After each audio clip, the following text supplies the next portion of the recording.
네, 안녕하세요. 대환장 댓글쇼 6화를 함께 진행하게 될 유나. 이번엔 뉴스런치에 새로 합류하게 된 션이입니다. 오늘부터 이제 선희님이랑 같이 대환장 댓글쇼 진행하게 됐는데 오늘의 이슈 설명부터 한번 들어가 볼게요. 네.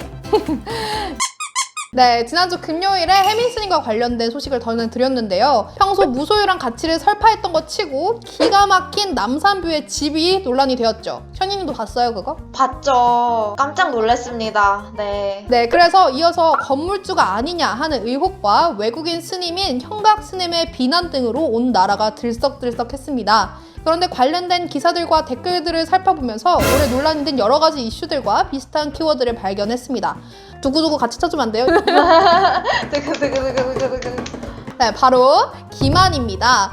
네, 한혜연 씨의 내돈내산 사건으로 시작된 유튜브 뒷광고 사태가 대표적이고요. 이번에 피해를 본 연습생 명단이 공개되면서 다시금 화제가 된 프로듀스 시리즈 순위 조작 사건, 그리고 평소 이미지와 정반대의 사생활로 문매를 맞은 여러 연예인들 등등 국민들은 이러한 기만들에 어느 때보다 민감하고 크게 분노를 하고 있습니다. 그래서 오늘 대환장 댓글쇼 6화에서는 이 기만이라는 키워드를 주제로 한번 션이님과 이야기를 나눠보려고 합니다.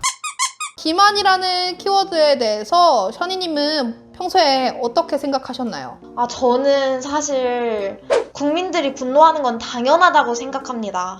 저도 그 중에 하나고 네. 겉과 속이 다른 모습들 네. 정말이지 지긋지긋해요. 네네네. 진심으로 좋아한 사람, 프로그램, 그리고 채널이었는데 배신감 느끼고 탈덕하는 거 너무 스트레스예요. 저 같은 경우는 일단은 공감은 돼요. 왜냐면 화가 나는 거 당연하죠. 이런 여러 가지 기만하는 사건들 때문에 평소에 진짜 션이님처럼 팬이었는데 탈덕하게 되는 경우도 있고. 그런데 이게 요새 날이 갈수록 너무 인신공격성으로 번지는 게 아닌가 싶기는 해요. 좀 뭔가 사회적으로 매장을 당하는 모습이라든지 너무 지나치게 과열돼서 그냥 악플을 쓰고 싶어서 쓰는 것처럼 보일 때도 있잖아요. 안 그래요? 그쵸?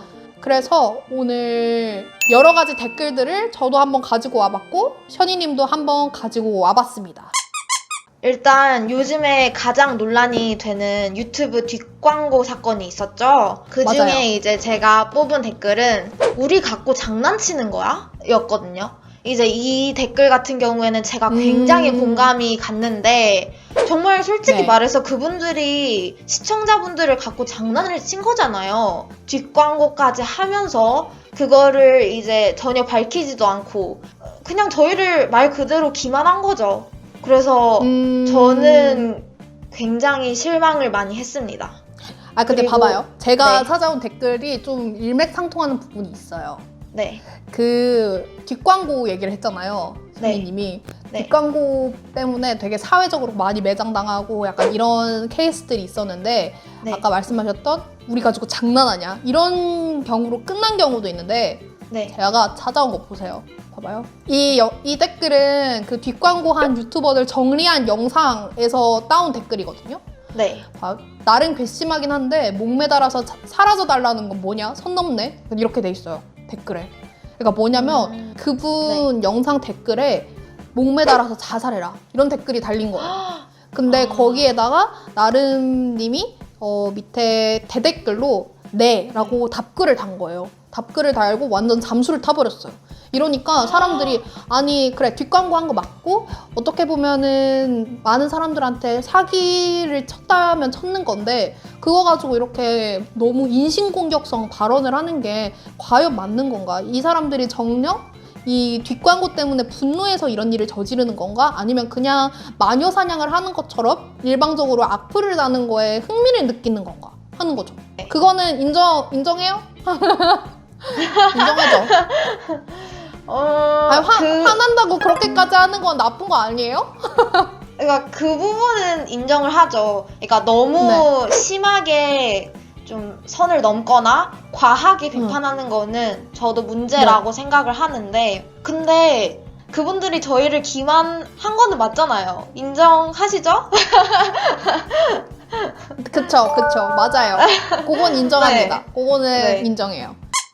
그 혹시 문보키님도 아시나요? 네네네. 그분도 굉장히 유명한 먹방 스타셨잖아요. 네네네. 한창 난리가 났을 때 댓글을 하나 가져왔거든요. 네. 광고임에도 불구하고 고정 댓글에는 마치 자신이 직접 시켜서 많은 분들이 요청해서 가져왔다고 표기했다. 제 돈을 받아서 그 제품을 광고를 한 거였잖아요. 그렇죠. 그러면 이게 유튜브 프리미엄 광고랑 다를 게 뭐가 있냐 이런 반응이 굉장히 많았거든요. 저는 이 부분에 공감을 하는데 유나님은 어떻게 생각을 하시는지. 아, 이게 좀 다른 얘기일 수도 있는데 제가 가져온 댓글도 한번 보세요. 네. 이거는 네. 이거는 혜민스님 이번에 있었던 논란 관련해서 갖고 온 댓글이거든요. 근데 좀 차분하게 생각해보면 우리한테 직접적인 피해가 오나? 진짜 전국적으로 욕을 먹을 만큼 잘못했나? 스님이라 해도 어쨌든 사람인데 이익을 추구하면 안 되나? 뒷광고 같은 경우에도 결국엔 광고가 노골적이면 사람들이 안 보지 않나? 돈 많이 벌기 위한 일종의 전략 아닌가? 이런 댓글까지 있었어요. 물론 뒷광고 하는 것도 잘못된 거 맞죠. 그러니까 우리 입장에서는 고객의 입장에서 그 영상을 볼 때는 약간 사기 먹은 기분이 드는 거고, 혜민스님의 경우도 마찬가지죠. 책을 읽고 우리가 봤는데 아 거기에 되게 감명을 받았어. 근데 알고 보니까 그 사람은 완전 풀 소유를 한 사람이었어. 무소유가 아니라. 그거랑 어쨌든 앞뒤가 다르다는 건 맥락이 똑같잖아요. 근데 이분들은 어쨌든 직접적으로 우리한테 가져온 피해가 있는 건 아니라는 거죠. 우리한테 직접적으로 사기를 친 게 아닌데 그렇게까지 막 부들부들하면서 이거 완전 사기 할 필요가 있냐는 말인 거예요. 의심이라도 되면은 일단 가서 욕부터 하고 보는, 그게 이런 맞는 일인가 하는 거죠. 저희한테 직접적인 피해는 없다고 말씀을 하셨는데 네. 저는 이 부분에 대해서 조금 반박을 하고 싶은 게 네. 스님께서는 되게 강연도 많이 하시고 사람들에게 항상 네. 모든 걸 내려놓으세요. 무소유가 답입니다. 뭔가 이런 식으로 항상 밀고 나가셨잖아요. 네. 그러면 스님을 굉장히 존경하고 따르던 분들은 그 말을 굉장히 믿고 그대로 실천을 하셨겠죠. 맞아요. 정작 그렇게 말씀을 하고 다니셨던 스님은 그렇게 살지 않으셨잖아요. 맞아요. 그래서 그 사람들이 어느 정도 피해를 봤다고 생각을 합니다. 네. 그렇죠. 어느 정도 피해는 봤죠. 하지만 그것이 욕먹을 일인가 그 수준에 대해서 보는 거죠. 어떤 사람은 이런 댓글도 남겼어요. 원래 치킨 먹고 고기 먹은 거 아니야? 살이 아주 포동포동 번쩍번쩍 하던데? 돈 잔뜩 모아서 미국으로 튀려고 그랬던 건 아니고? 약간 이런 댓글도 있는 거예요. 그러니까 이런 본질이랑 전혀 관련 없이 이런 부분까지 끌고 들어와서 어쨌든 욕을 하려는 게 주 목적처럼 보이는 게 문제라는 거죠. 근데 유나님께서도 네. 만약에 누가 대신을 했어요. 네. 그러면 당연히 쓴소리가 나오지 않을까요? 기분이 좋진 않을 거 아니에요. 그렇죠. 근데 이런 댓글들이 당연하지 않나, 저는 이렇게 생각을 합니다. 아, 좋아요. 이게 뭐가 확실하게 결론이 지어질 문제는 아닌 것 같은데 대화 주제를 바꿔보자고요. 이런 기만 때문에 국민적인 분노를 하는 사건이 한꺼번에 여러 가지로 터졌던 적이 잘 없단 말이에요. 근데 요즘 이런 사건들이 네네. 많이 생기는 데는 어떤 이유가 있다고 보세요? 저는 사실 지금 모두가 힘든 시기잖아요. 네. 코로나 때문에. 네. 그래서 사람들의 신경이 다 예민해져 있고 네. 뭔가 사소한 일이라도 막 분노가 치밀어 오르고 네. 지금 좀 그런 상황이라고 봐요. 네. 그래서 아무래도 사람들이 좀 심적으로 많이 지쳐있는 상태니까 이렇게 외부적인 일이 터지면 더 거기에 민감하게 반응을 하는 게 아닐까라는 생각을 합니다. 유나님은요? 자기를 돈벌이 수단으로 봤다는 거? 그거에 좀 화가 많이 나는 거 아닐까요? 우리가 조사도 해보고 이것저것 알아봤지만 보면서 대부분의 그런 유명인들이 대체로 되게 친근감을 가지고 활동을 했던 분들인 것 같아요.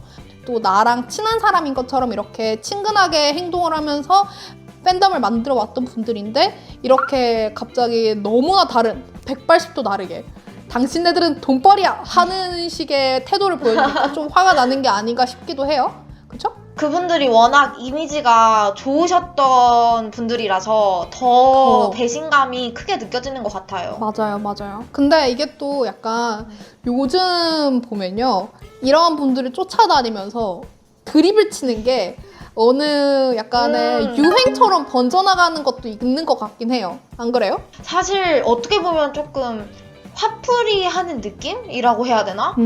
맞아요. 그런 느낌도 조금 받긴 하거든요. 그러니까 자기의 스트레스를 해소하는 맞아요. 그런 일종의 수단처럼 번진 느낌은 없지 않아 있어요. 사람들은 조금 가벼운 마음으로 그렇게 유행처럼 따라가다가 근데 그 댓글들을 정작 받는 사람들에게는 이게 굉장히 치명적일 수가 있잖아요. 맞아요, 맞아요, 맞아요. 그래서 그런 상황은 저희가 최대한 피해야 될 것 같아요. 맞아요, 맞습니다. 그래서 이번 2020년 유튜브 최대 인기 컨텐츠가 사과 영상이다 라는 말이 나올 정도로 진짜 사과의 해가 아니었나 싶기도 할 정도인데, 사과 영상에 달리는 댓글 이런 것들도 너무 많이 유행을 해버렸잖아요. 이런 게 참 씁쓸하기는 하죠. 네. 근데 어쨌든 네. 우리가 앞으로도 이런 사건이 터져 나올 때 최대한 그런 유행에 쫓아가는 사람이 되는 것보다는 댓글을 달고 싶으면 일정량의 비판 정도만 하는 걸로 해야 되지 않을까 싶습니다. 저도 동의합니다. 대환장 댓글쇼 6화 선희님하고 이렇게 진행을 해봤는데요. 네, 어떠세요? 오늘 일련의 사건에 대해 댓글들 갖고 얘기해보니까? 사태가 생각보다 많이 심각하구나라는 걸 다시 깨닫고, 아, 나는 절대 저런 자극적인 댓글이나 유행을 따라가지 않아야겠다라는 생각을 다시 한번 했습니다. 맞아요, 맞아요. 저도 이런 사건들이 최대한 터져 나오지 않도록 유명인들이 처사를 제대로 하는 것이 1차적인 문제겠지만, 우리가 댓글을 달 때는 최대한 그런 욕은 빼고 패드립은 빼고 맞아요. 최대한 비판만 할 수 있는 그런 네티즌이 되어야겠습니다. 이 영상 오늘 재밌게 보셨다면 좋아요와 구독하기 한 번씩 꾹 눌러주시고 알림 설정도 눌러주세요. 네, 그러면 우리는 다음 시간에 뵙겠습니다. 안녕! 안녕!